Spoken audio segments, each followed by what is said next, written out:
I like my drone. It's better than a phone. I like my drone. I see it on the phone.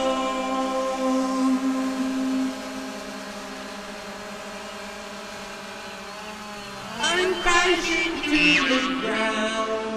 Yowie, yowie, yowie, yowie, yow.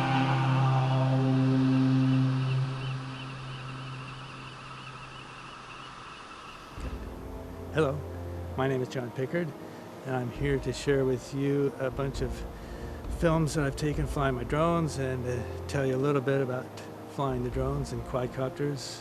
They're great fun to fly, and they're very useful tools for filming. Yeah, the last time we went filming this weekend, we went to the Wilson River, and it was a very beautiful sight to fly the drone up 200 feet, look at the mountains, trees, the river, beautiful blue sky. One problem we ran into though is as we flew the drone in at the low levels to film the actors was me. I'm sitting there, don't have a good place to stand to control the drone. It's a lot of trees and bushes up close to the river, and so I did my best to hide behind some bushes and stuff, but there were some scenes where we'd just have to edit out where the drone turns and catches me in the filming. So I think the next time we go to the river, I've got something else in mind. I'm going to have camouflage and be able to stay out of sight. So with this kind of setup, I have this camouflage hood to keep the sun off of me through long hours of filming, and also the sun reflecting off of the video monitor for the camera stream from the drone. It can be very hard to see, especially because you're looking up in the sky trying to control the drone. Your eyes adjust to the light. You look down and sunlight washing out the video monitor. So this helps keep it all visible.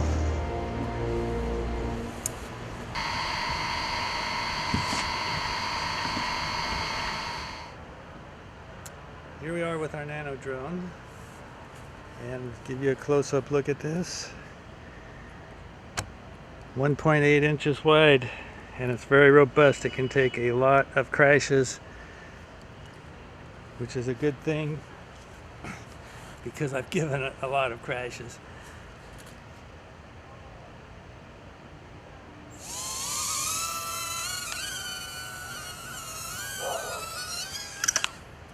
Oh, we lost the propeller.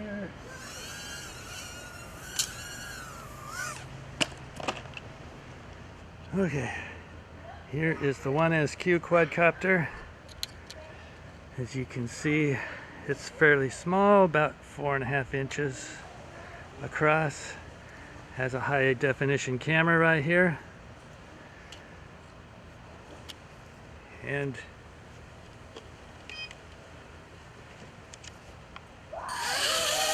if we turn it on, you see it has rear red lights and front white lights to help. Makes it very nice at nighttime.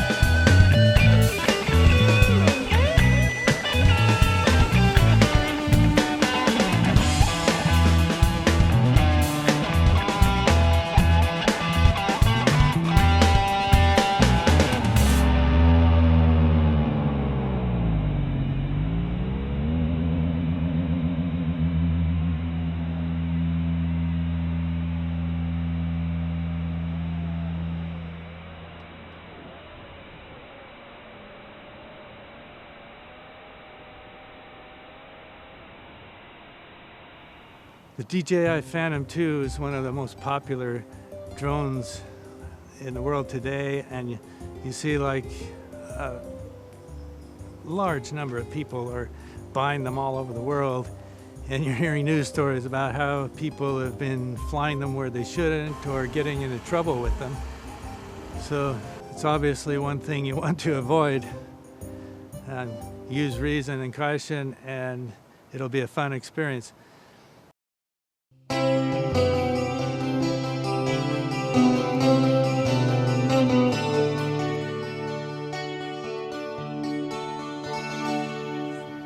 The reason the drones are so popular now is, or one reason is, their capability has gone way up and their price has come way down. So that's why so many people are getting into it now.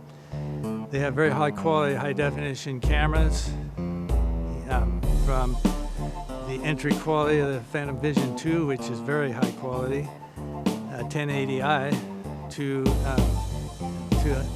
more expensive cameras.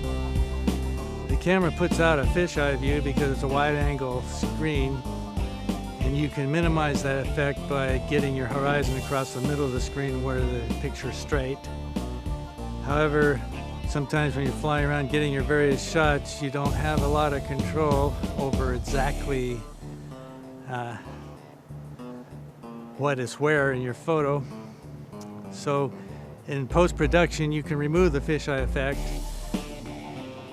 Phantom 2 uses 2 radio links to control it. The first one's 5.6 gigahertz remote control for the craft, controlling the direction of travel, up, down, right, left, and rotating.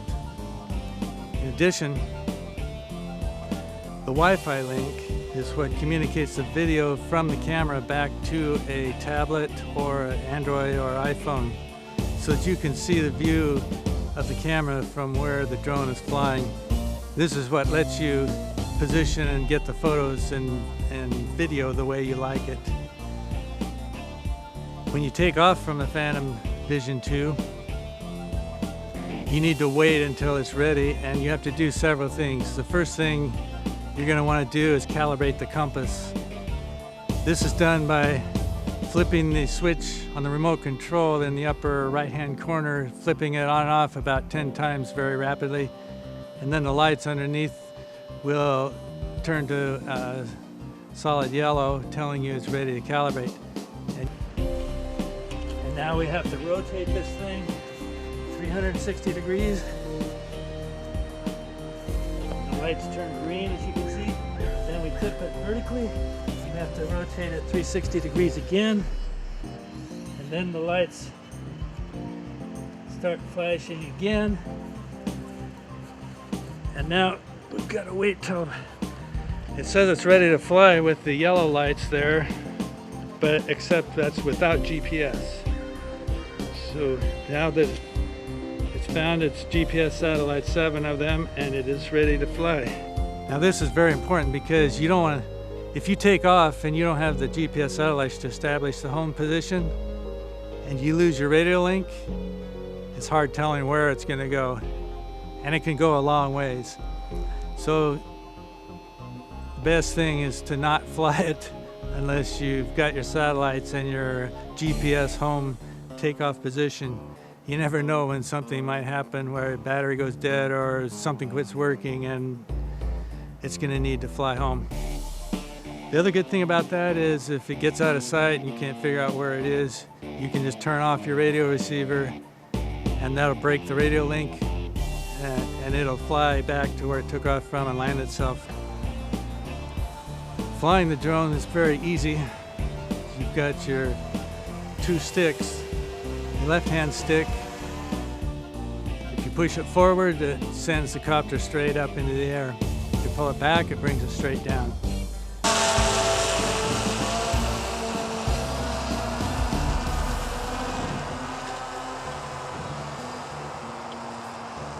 Because it's GPS, it will go straight up and straight down, and it'll keep itself in that position as it's doing it.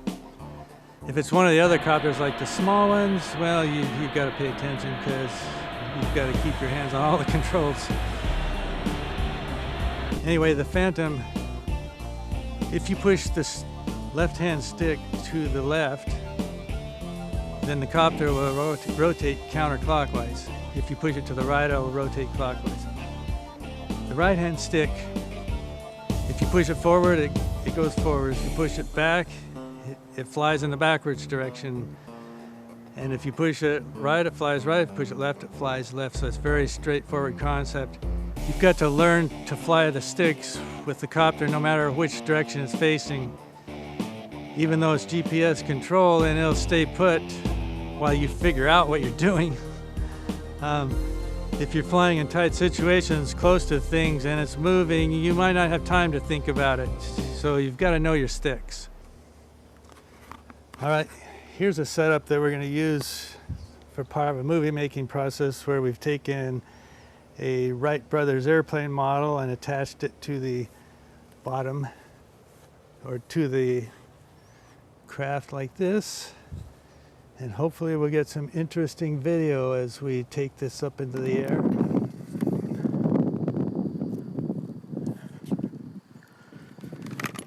All right, ready for the Wright Brothers takeoff.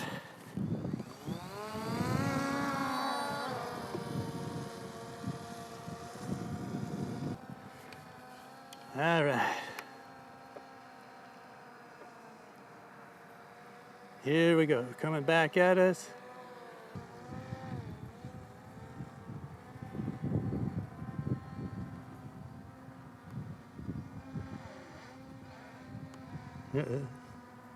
Little trouble there.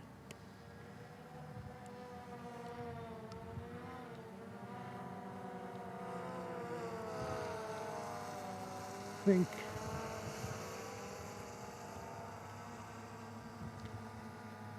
Yeah, I think that should be good. I don't feel real comfortable with that model airplane strapped to.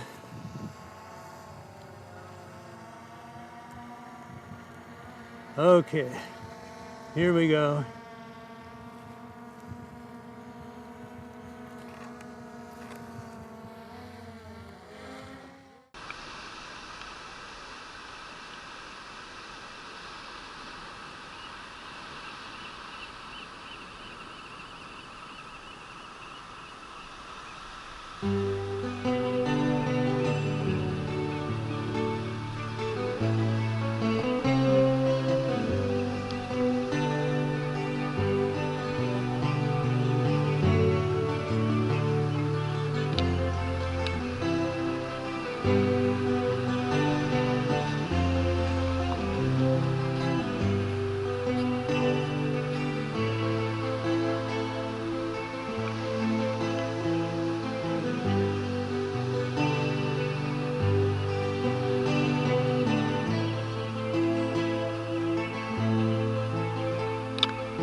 Okay, here we go.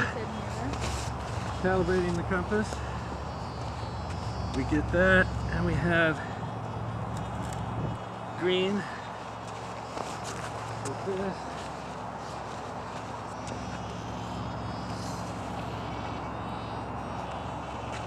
Now we wait for our satellites.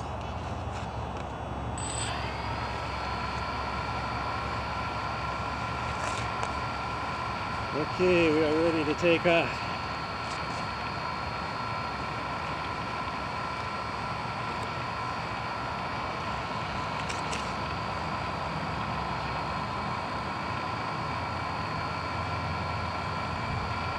Okay, all 4 cameras are rolling. Here we go.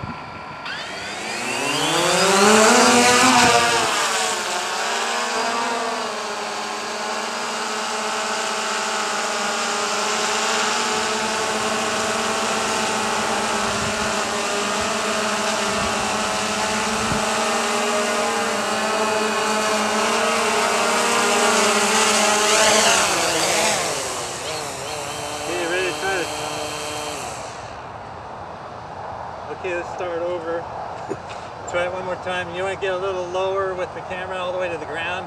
Yeah, I was just following it up and went so fast I couldn't keep it in my frame. Okay, that's a little rough. Okay, here we go. We're going to take off now.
altitude it's at, how fast I'm flying, which direction I'm flying, and also shows me how far away it is from the point it took off from and in what direction.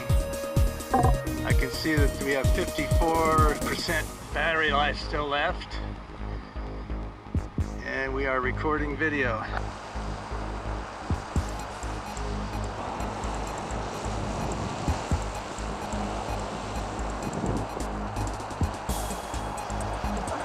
Alright, I guess we'll go ahead and bring it down. Don't want to do something too fast because you gotta have time to slow down when you get close to the ground or you hit too hard.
Alright, there you have it.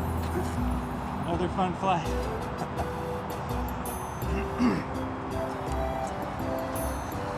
Well, you might wonder, one of the reasons that I got this thing was several months ago I just felt like the Lord was telling me that I should buy one of these. I figured in the back of my mind I want to make some kind of movies or something, but I didn't know what or where. So I went ahead and purchased this thing and started learning how to fly. Then after a month or two, a friend, Rich Peterson, called me up who said he wanted to make a movie called The River. And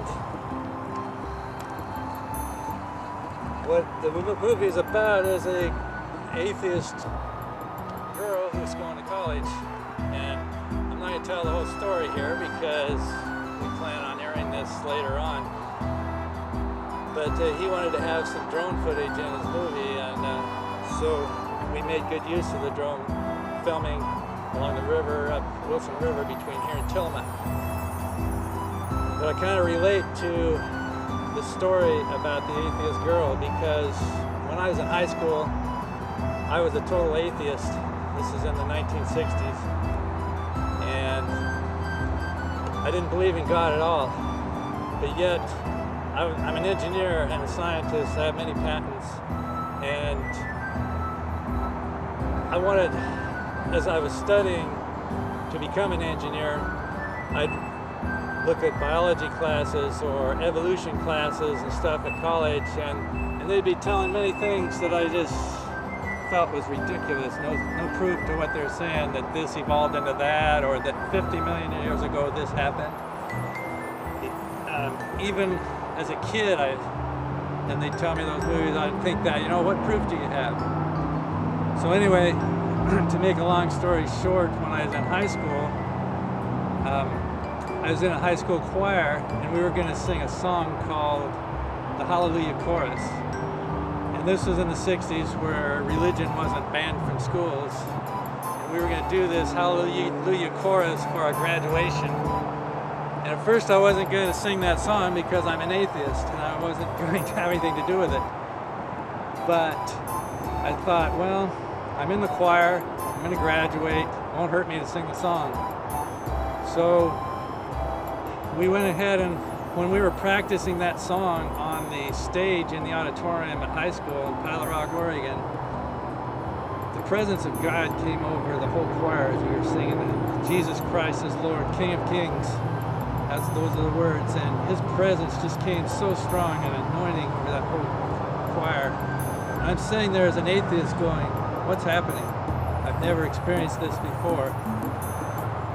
And then what I do, well, my atheist science mind came back into play, saying, well, you're just a bunch of good friends and you love each other and it's just a good feeling. And I sort of brushed it aside. But then a couple months later, I was walking down the street on a bright sunny day like this one, and all of a sudden I felt like there's this giant eye in the sky looking at me. I felt the presence of God, and I felt like I was in a little box, and I was being looked at. I felt the presence of God again. And so I thought to myself,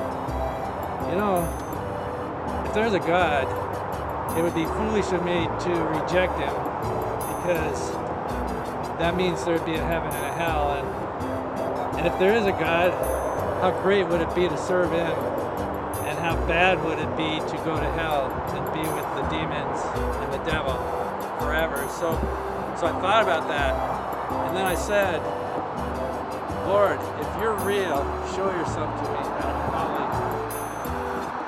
And sure enough, then my scientific mind kicked in again. I thought, well, okay, just set it aside. But then what happened was, over the next couple of years, God answered that prayer, and He started showing Himself to me in ways that